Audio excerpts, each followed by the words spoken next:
पूरे देशवासियों का है और बोलने में गर्व होना चाहिए, शर्म होनी चाहिए। या जो भारत माता की जय, या भारत माता की जय अच्छी बात है, लेकिन हर जगह लोग हम लोग स्टार्ट कर देते हैं, चाहे पब्लिक। अगर वो मैच देखने चले गए तो वो प्राइम मिनिस्टर के हैसियत से नहीं गए, वो अपने देश के उन खिलाड़ियों को देखने गए जिन्होंने सेमीफाइनल जीत के वहां तक पहुंचे हैं। जितनी बार वर्ल्ड कप में आई है वो वर्ल्ड कप लेके गई है, छठा वर्ल्ड कप था उसका रह गया उनके। देश का सबसे बड़ा नेता ही पीछे बैठा है, तो he has simply provided the bolster. लेकिन उन्होंने जाके तो मैच खेला नहीं है। पनौती जो लोग मैच देखने गए हैं, क्या वो भी पनौती हो गए फिर ऐसे? तो मोदी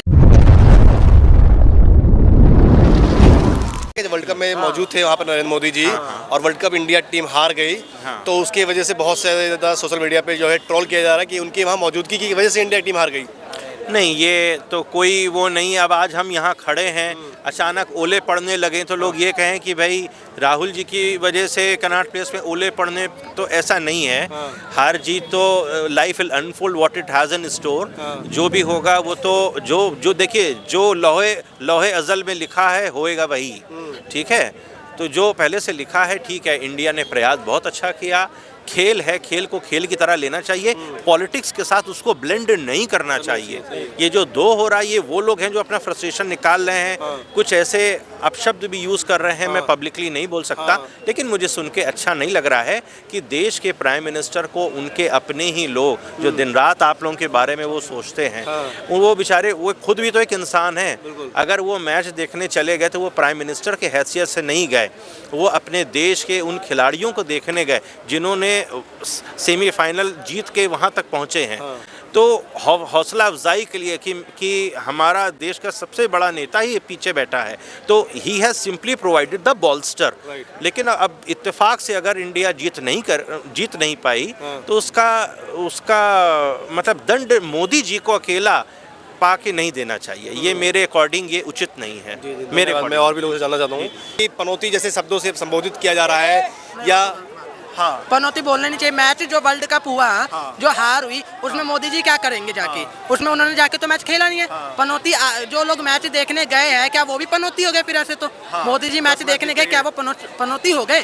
सेमीफाइनल तक वो आई ना, कैसे आई? अपनी मेहनत से आई, लास्ट में आके रह गई। उसकी बात लास्ट में ऑस्ट्रेलिया जो थी वो है, वो उसकी टीम जो है स्ट्रांग है, उसने जितनी बार वर्ल्ड कप में आई है वो वर्ल्ड कप लेके गई है, छठा वर्ल्ड कप था उसका रह गया उनके। हमने जब इंडिया ने मैच स्टार्ट किया था खेलना, हमने देखा था उसकी 3 विकेट जैसे गिरी थी, उस आधार पे हम कह सकते हैं उनका जो कॉन्फिडेंस था उस टाइम वो गिरता चला गया। जैसे ही विराट कोहली हारा है, उसने विकेट गिरी है, आउट हुआ है, वैसे ही टीम जो इंडिया थी उसका कॉन्फिडेंस वो धीरे धीरे गिरता गया, जिसका ऑस्ट्रेलिया वालों ने फायदा उठाया था। फायदा उठाया, कॉन्फिडेंस की उनके अंदर कमी नहीं थी, लेकिन ऑस्ट्रेलिया के सामने उनके चेहरे पे एक तरह से डर भी था ऑस्ट्रेलिया के हारने का, क्योंकि ऑस्ट्रेलिया वो जानते थे एक स्ट्रांग टीम है पूरी तरीके से। आपको क्या लगता है कि भारत माता की जय है, ये जो स्लोगन है, ये बीजेपी या कांग्रेस को का दिया हुआ है, या सभी पूरे देशवासियों का है और बोलने में गर्व होना चाहिए, शर्म होनी चाहिए? या जो भारत माता की जय, या भारत माता की जय अच्छी बात है, लेकिन हर जगह हम लोग स्टार्ट कर देते हैं, चाहे पब्लिक में हो गया, कहीं भी करो, करिए, हर चीज़ अच्छी बात होती है, लेकिन कहीं आपने देखा होगा कि कहीं राम राम का नारा भी लगा देते हैं कुछ लोग। ऐसे किसी की भावना को ठेस भी पहुँचते, क्योंकि हमारे यहाँ जो है बाकी धर्म के लोग भी है ना, तो हमें उनकी भावना का ध्यान में रखते हुए हर चीज़ पे ध्यान रखना चाहिए, कहाँ पे क्या चीज़ हमें बोलनी चाहिए। तो आपको लगता है कि राम राम बोलने से किसी की भावना ठेस हो सकती है? मुस्लिम है हमारे कंट्री देश में हमारे सेकुलरिज्म है। आप स्टूडेंट हैं, सेकुलरिज्म की बात भी आपने सुना ही होगा, तो सेकुलरिज्म में क्या इन सब चीज़ों की जगह बचती है कि यदि आप किसी धर्म को फॉलो करते हैं, वहाँ पर अगर आप राम राम करते हैं तो मुझे इससे तकलीफ होनी चाहिए क्या? या मैं नहीं होनी चाहिए, वो बात आपकी सही है, लेकिन एक जगह होती है, प्लेस होता है ना, उस आधार पे मैं कह रहा हूँ, बिल्कुल बेस बना के, क्योंकि हमारा देश जो है धर्मनिरपेक्ष है। सेकुलरिज्म में यहाँ पे किसी भी धर्म जाति को कोई वो देती नहीं है, लेकिन आज की राजनीति तो इसी चीज पे चलती है ना। पॉलिटिक्स हमारी आज के टाइम पे इसी पे टिकी हुई है। यही चीज हमारी धर्म जाति हट जाए तो पॉलिटिक्स हमारी सही से काम करने लगे ना। देश में हमारे जो नेता हैं वो जातीय जनगणना के विषय में बात करते हैं, लेकिन वो आर्थिक रूप से जनगणना की बात नहीं करते हैं, और जनसंख्या जो इतने बड़े लेवल पर बढ़ रहा है उसके विषय में भी बात नहीं करते हैं। जनसंख्या को कंट्रोल करना चाहिए, वैसे करना चाहिए ना, जनसंख्या कानून नियंत्रण कानून भी बनना चाहिए। चाइना ने भी अपनी जनसंख्या पॉपुलेशन को कंट्रोल किया था जिस टाइम उसकी पॉपुलेशन बढ़ रही थी। आज की इंडिया के टाइम में इतनी पॉपुलेशन होती जा रही है, बेरोजगारी जिस कारण बढ़ती जाएगी। सबसे बड़ा कारण तो ये रहेगा, जनसंख्या बढ़ेगी, बेरोजगारी बढ़ेगी। अपने ये नेताओं को क्यों समझ में नहीं आता? वो तो उनके लोग, मेन बात है उन्हें बनानी चाहिए पॉलिसी। वो लोग इसी चक्कर में या वोट अपना कलेक्ट करने के चक्कर में जो होते हैं कुछ नेता, वो यही काम करते हैं। बीइंग अ वोटर क्या हमें अपने नेताओं से इस चीज़ों की डिमांड नहीं करनी चाहिए कि हम सिर्फ अपने नेता की जात और धर्म को ही देख लें? नहीं, हमें उनकी जात धर्म देखने से ज़्यादा सबसे पहले तो हमें उनसे जब वो वोट मांगने आते हैं उनसे सवाल पूछना चाहिए हम जनता को कि आखिरकार आप करेंगे क्या। कौन से आप विधानसभा में रहते हैं? मैं नांगली सुल्तानपुर माजरा। कौन है वहाँ का एमएलए? एमएलए वहाँ का क्या नाम है अभी मुकेश अहलावत। कैसा है उनका कार्यकाल? कार्यकाल उनका सही है, काम करते हैं अपने वो। अगली बार भी जीतेंगे वही? कह नहीं सकते कुछ क्योंकि शायद वो इस बार खड़े नहीं होंगे। अच्छा, कोई और उम्मीदवार है उनकी तरफ कोई से? और उम्मीदवार है। चलिए जी, बहुत धन्यवाद जी। कुछ करते हैं आप? नहीं, मैं उस पॉपुलेशन पे बेरोजगारी पे बात कर रहा था। अगेन, जब तक हम पॉपुलेशन को कंट्रोल नहीं करेंगे बेरोजगारी कम नहीं हो सकती, क्योंकि रिसोर्सेज आपके संसाधन तो उतने ही है ना।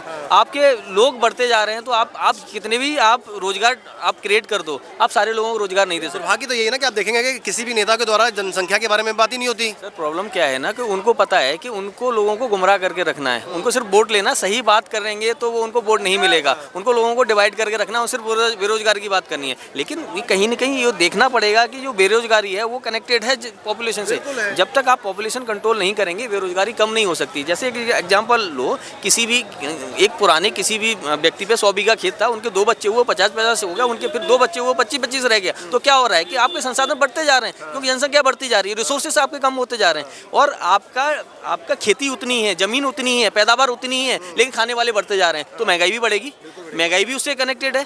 तो महंगाई या बेरोजगारी दोनों कनेक्टेड है आपकी जनसंख्या से। जब तक आप उस पर काम नहीं करेंगे, इन पे ये मुद्दा खत्म हो नहीं सकता। कोई भी जो सरकारें कह रही हैं, ये भी सत्ता में रही है पहले, क्या इन्होंने खत्म कर दी थी क्या बेरोजगारी? नहीं कर सकते। ये लोगों को गुमराह कर रहे हैं। उनसे लोग पलट के जवाब नहीं पूछते ना कि आप भी सत्ता में रहे हो 70 साल तक, आपने खत्म क्यों नहीं कर पाई? या तो ऐसा होता आपने खत्म कर दी थी लेकिन अब वापस से शुरू हो गई है जी, तब तो वो मुद्दा बनता है कि नहीं जी कि हमने खत्म कर दी, इन्होंने आके वो बना दी। वो पहले से थी। अब आप रोजगार के संसाधन बढ़ रहे हैं लेकिन जनसंख्या भी उस हिसाब से बढ़ रही है। हर किसी व्यक्ति को रोजगार नहीं मिल सकता।